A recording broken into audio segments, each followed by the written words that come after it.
Olá, meu nome é Ana Lúcia Lourenço, sou desembargadora no Tribunal de Justiça do Estado do Paraná e atualmente estou na presidência do Colégio de Coordenadores das Mulheres em Situação de Violência Doméstica e Familiar do Poder Judiciário Brasileiro. Entre as inovações da Lei Maria da Penha, nós sabemos que está a possibilidade de encaminhamento dos homens autores de violência contra a mulher a grupos reflexivos. São grupos responsabilizantes e sensibilizantes em que são realizadas dinâmicas no sentido de recuperar, né, esse homem autor de violência e diminuir assim os índices de reincidência. Uma das principais questões acerca desse serviço refere-se à escassez de estudos de avaliação da sua eficácia. E por isso foi feito um primeiro mapeamento em 2021, mapeamento nacional desses grupos para homens atores de violência, em que foi conjugado com apontamentos teóricos sobre a temática, apresentações de leis normativas pertinentes sobre o tema. E esse mapeamento foi realizado com a parceria entre o Conselho Nacional de Justiça, o Colégio de Coordenadorias Estaduais da Mulher em Situação de Violência Doméstica, o Poder Judiciário de Santa Catarina e a Universidade Federal de Santa Catarina, através do Departamento de Psicologia, que tem um programa de pós-graduação em Psicologia e também realiza um grupo de pesquisa, denominado Pesquisa Margens, Modos de Vida, Família e Relações de Gênero e pelo Núcleo de Pesquisa em Psicologia Jurídica. Pois bem, nós entendemos que deveria ser atualizado esse mapeamento, né, porque nós estamos aí no final de 2023, e solicitamos aos mesmos pesquisadores, professores Adriano Beiras, Daniel Fauci, Washington Martins, e também a pesquisadora e aluna Michele de Souza Gomes Gil, para que, através do mesmo convênio entre o CONCEVID e a Universidade de Santa Catarina, fosse realizado um mapeamento nacional dos grupos para homens autores de violência de forma atualizada.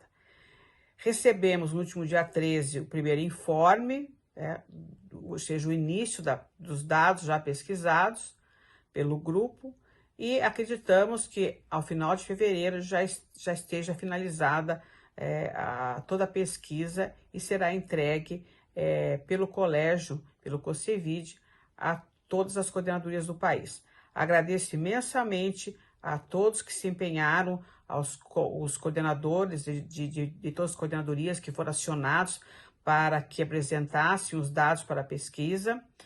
Agradeço também os pesquisadores já nominados e a Universidade Federal de Santa Catarina. Muito obrigada.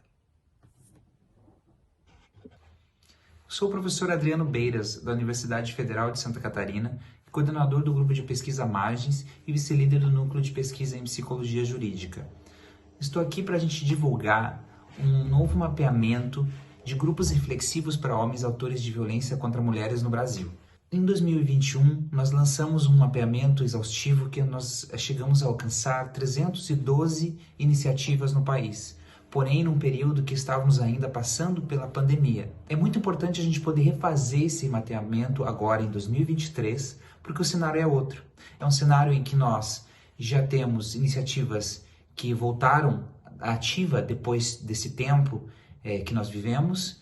É um cenário em que nós já temos medidas de critérios mínimos e recomendações que nós lançamos em 2021 e que foram validadas pelo CNJ como referência para um bom trabalho com esse tipo de trabalho grupal e de política pública. Nós estamos muito contentes em poder divulgar e dizer que houve um aumento de iniciativas e que nós estamos trabalhando especialmente para desenvolver uma sustentabilidade de uma política nacional de trabalho com homens autores de violência no país. O mapeamento de 2021 nos mostrou a necessidade de uma política concreta e a necessidade de parâmetros mínimos para essa realização. Esse novo mapeamento ele reforça o mapeamento anterior e reforça especialmente as diretrizes e recomendações que foram feitas no estudo com a Academia Judicial de Santa Catarina e com Margens. Agora o novo mapeamento consolida uma nova etapa, a etapa de nós olharmos na possibilidade de alcançar esse desenvolvimento da política em suas ponderações relacionadas a necessidades específicas regionais e a importância de que, pouco a pouco, a gente possa desenvolver também diretrizes regionais baseadas nessa nacional. É um momento único para que possamos reforçar essas diretrizes, esses critérios estabelecidos, convalidados com estudos nacionais e internacionais e com diversos critérios internacionais que foram consultados. Mas temos desafios pela frente. Então, qual é o cenário atual de trabalho com homens atores de violência? Como estamos trabalhando em cada estado? Que estado, né? Na verdade, que estado está mais avançado, que estado está menos avançado? Que estado necessita de políticas específicas e leis específicas de incentivo para a profissionalização desse serviço? Então é isso que nós gostaríamos de propor e pensar a partir desse mapeamento. O trabalho com homens é muito importante e é o que nós estamos mostrando significativamente com essa política. A necessidade de trabalharmos questões de gênero, masculinidades e trabalhar com o autor de violência pensando na mulher, em empatia com a mulher, em relação com os outros serviços de enfrentamento à violência contra a mulher. Então, como podemos melhorar esses serviços? Como podemos criar novos? Como podemos partir dos critérios mínimos já estabelecidos e começar já serviços que possam ter alcance e continuidade? Então, nós estamos muito contentes de divulgar agora o nosso novo mapeamento pós-pandemia, depois de muitas capacitações realizadas pelas instituições públicas, especialmente os tribunais, mostrando um novo cenário, e mostrando onde estão nossas fragilidades, onde estão nossas potências e onde estão os nossos desafios daqui para frente. Então, nós estamos muito contentes, a equipe do MARS, especialmente com os pesquisadores Daniel e Michele, que participaram ativamente, mas também especialmente agradecendo todas as equipes dos tribunais de justiça, dos COCEVIDs, do país que auxiliaram nesse trabalho, fazendo o envio dos formulários e auxiliando para que, de fato, isso pudesse acontecer. Então, neste momento, nós vamos divulgar um trabalho precioso, mas ainda assim o início desse trabalho. Nós temos mais materiais que nós vamos poder trabalhar e desenvolver no 2024, mas a base e o início já está aqui. Nós percebemos um aumento significativo de grupos, mudou bastante o cenário em vários estados, mas também percebemos alguns pontos e necessidades que nós vamos poder desenvolver e atuar, especialmente a partir das capacitações e do desenvolvimento de uma política nacional efetiva e sustentável do trabalho com homens atores de violência. Esse é o nosso desafio, esse é o compromisso dos tribunais de justiça, do Conselho Nacional de Justiça e também do nosso grupo de pesquisa com o know-how que nós temos tido e desenvolvido nos trabalhos de gênero, de masculinidades e das ações com homens atores de violência. E também vale dizer que eu tenho trabalhado ativamente para divulgar internacionalmente as diretrizes, as recomendações e esses mapeamentos que nós estamos realizando aqui. Então esse é o momento de a gente reforçar e ampliar esses critérios mínimos, essas diretrizes, e desenvolver também regionalmente algumas diretrizes que possam estar mais alinhadas às necessidades de cada estado, mas sempre baseando-se nessas nacionais que estão muito bem convalidadas e muito bem embasadas nacional e internacionalmente. Então, nesse sentido, eu quero dizer que eu tenho divulgado internacionalmente esse trabalho e tenho recebido bom retorno da potência que nós temos tido no país, mas nós temos que cuidar para que haja uma política sustentável e contínua, para que esses ganhos continuem seguindo e gerando frutos no nosso país. Olá, eu sou a Michele de Souza Gomes Hilgel, membro do Grupo de Pesquisa Margens da Universidade Federal de Santa Catarina e doutoranda em Psicologia, sob orientação do professor Adriano Beiras. Estou aqui para apresentar a vocês os resultados preliminares do Mapeamento Nacional de Grupos Reflexivos para Homens Autores de Violência, que nós fizemos em 2023. Para iniciar, qual a metodologia que nós utilizamos? A desembargadora Ana Lúcia Lourenço, presidente do COCEVID, solicitou que cada coordenadoria indicasse uma ou duas pessoas para acompanhar o trabalho local. Com esses contatos, formamos uma rede gerenciada pela equipe da CEVID do TJ Paraná, coordenada localmente pela assistente social Adriana Stal de Souza. Ao mesmo tempo, revisamos e adaptamos o formulário usado em 2020, adicionando perguntas para medir a eficácia dos grupos, algo que era inédito até então. O objetivo era comparar os resultados com o levantamento anterior e obter novos dados. Após organizar a equipe e finalizar os questionários, nós criamos pastas para cada estado em um drive, contendo um guia, uma planilha e um formulário específico. As respostas foram enviadas e controladas pelas coordenadorias da mulher dos tribunais de justiça de cada estado e aceitamos respostas no período de setembro a novembro de 2023. No total, nós recebemos 764 respostas, informando sobre a existência de 499 iniciativas mapeadas em 2023. Isso mostra um aumento de quase 60% em comparação com os grupos reflexivos para homens autores de violência encontrados no mapeamento de 2020, quando foram identificados 312 grupos. O que nós observamos foi um aumento significativo nas iniciativas mapeadas em todo o Brasil, embora alguns estados tenham registrado uma redução no número de grupos. Vale a pena ter cuidado ao interpretar os dados, pois a detecção de iniciativas e o preenchimento dos formulários dependem de vários fatores. O mapeamento não reflete necessariamente a realidade, mas sim o que conseguimos identificar. Em relação ao tempo de existência dos grupos reflexivos para autores de violência, a pergunta sobre há quanto tempo esses grupos existem recebeu 448 respostas. A maioria delas é ainda relativamente muito nova, em parte porque muitos desses grupos podem estar em processo de transição de políticas de governo para políticas permanentes de Estado. Isso significa que elas podem estar buscando maior sustentabilidade e continuidade. Além disso, a pandemia e as suas consequências, juntamente com o recente impulso do Conselho Nacional de Justiça para promover essas iniciativas em todo o país, como evidenciado nos mapeamentos anteriores e na recomendação do CNJ número 124 de 2022, podem ter contribuído muito para o caráter recente dessas novas iniciativas. Outro ponto importante para destacar desde o início é a grande necessidade de capacitação dos grupos reflexivos em todo o país. Cerca de 58% dos grupos mapeados receberam algum tipo de treinamento. No entanto, é crucial ter em mente que não sabemos a qualidade ou a extensão desse treinamento. Então é preciso ter muita cautela. Por outro lado, quase 4 em cada 10 grupos, cerca de 37%, indicaram que não receberam nenhum tipo de capacitação. Os grupos lidam com questões complexas, incluindo gênero, poder e violência.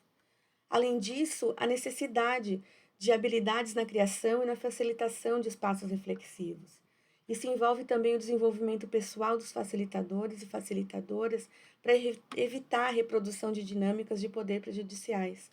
Comparando com 2020, observamos um aumento no número de iniciativas que receberam capacitação, vai de 51% para 58%, e uma diminuição daquelas que não receberam capacitação, de 45% para 37% em relação ao mapeamento anterior.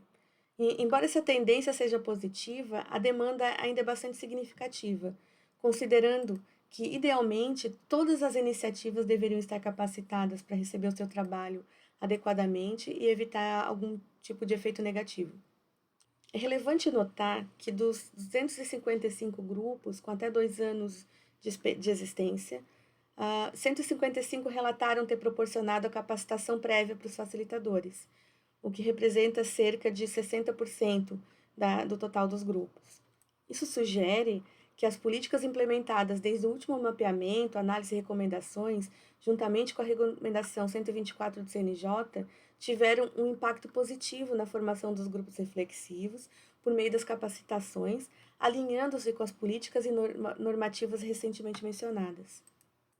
Um outro indicador importante dos rumos de estruturação dos grupos reflexivos no Brasil é este relativo ao número de encontros, que, nos termos da recomendação 124 do CNJ, é de no mínimo 8 sessões, e, em relação às recomendações e diretrizes do mapeamento de 2022, é de no mínimo 10 sessões.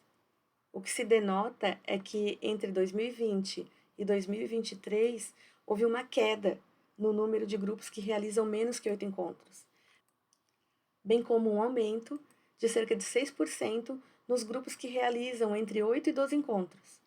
Este dado aponta que há um maior número de iniciativas que passaram a se inserir nesse critério mínimo, o que igualmente pode indicar a importância do mapeamento anterior e as políticas dele derivadas, para ampliação e fortalecimento dessas iniciativas, em especial as capacitações realizadas.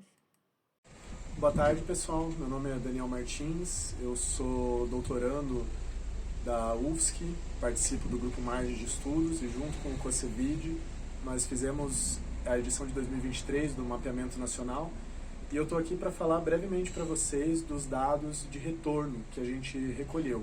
Então, para pensar a eficácia dos grupos, que é uma tarefa bem desafiadora, porque a gente precisa entender o que é que a gente quer medir e como a gente quer medir, uma das ferramentas que a gente lançou mão é descobrir quais grupos fazem medições de eficácia e de que forma essa medição é feita. E aí teve duas formas que a gente selecionou para pensar a eficácia dos grupos. Uma delas é a reincidência formal, nos termos da reincidência do Código Penal, né? E a outra é a taxa de reentrada, de acordo com o enunciado do CNJ. Né? Os números de reentrada eles são medidos não só a partir de reincidência com sentença transitada em julgado, mas também medida protetiva e outras formas de retorno ao sistema de proteção Maria da Penha. E a notícia animadora que a gente tem é que das mais de 450 iniciativas do Brasil, perto de 85 delas se enquadraram nos critérios de medição, ou seja, foi possível aferir dados de 85 iniciativas no Brasil todo, o que é um número bem expressivo em termos de amostra. E os dados que a gente tem dessas 85 iniciativas é que, na pior das hipóteses, no pior dos cenários, a taxa de retorno ela fica em torno de 1/5, mas isso é bem minoritário. Se a gente pegar a média de reincidências e reentradas, né, esses dois dados considerados retorno, tanto nos termos de reincidência do Código Penal quanto nos termos de retorno do enunciado do FONAVID, a gente vai ver que essa taxa fica lá por 5%, ou seja, 1 em cada 20 sujeitos tem retornado ao sistema num prazo de 2 anos. Isso são números muito expressivos, eles vão ser aprofundados. Os nossos próximos passos, então, são a análise das outras informações que nós coletamos sobre a forma de funcionamento dos grupos, teorias utilizadas, sistemática, forma de convênio, né?